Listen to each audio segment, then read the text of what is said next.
Akibat hujan deras disertai angin kencang, membuat satu unit mobil pick-up berwarna hitam harus tertimpa pohon di bagian atapnya. Peristiwa itu terjadi di Jalan Lintas Timur, Sumatera Ruas Agung Jaya, Kecamatan Banjarmargo, Kabupaten Tulang Bawang, pada Senin, 17 Februari 2025, pada malam hari kemarin. Warga sekitar bernama Wahyu pun membenarkan atas peristiwa tersebut. Menurutnya, akibat hujan deras disertai angin kencang membuat kayu tumbang dan menimpa mobil. Wahyu menyebut akibat peristiwa itu membuat mobil pick-up di bagian depan mengalami kerusakan cukup parah, mengingat reruntuhan pohon tersebut tepat menimpa bagian atap mobil pick-up hingga menyebabkan kaca bagian depan pecah.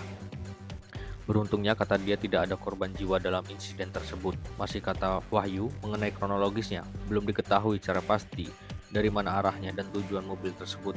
Tetapi dari informasi yang diterima, mobil pick-up tersebut berasal dari Kabupaten Lampung Tengah. Kalau saya sih kan sini ya mas, soalnya saya baru datang juga. Ini kan teman-temannya ngabarin katanya ada kecelakaan kayu yang tumbang karena hujan.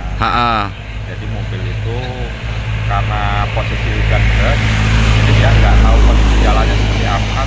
Mobil itu nomor pohon yang tumbang di jalan ya. Jalan itu, ya. Ada korban mas? Kalau korban nggak ada korban jiwa, cuma luka-luka ringan aja. Luka-luka ya. Kalau mobilnya katanya dari arah mana mau kemana mas? Kurang paham sih, kalau infonya sih katanya dari Lampung Tengah ya. Mau kemana tujuannya nggak tahu. Oke. Soalnya langsung dijemput sama keluarganya tadi. Oke. Dalam mobil berapa orang mas? Tadi? 2 orang. 2 orang ya. Aman ya orangnya ya? Oke, sip.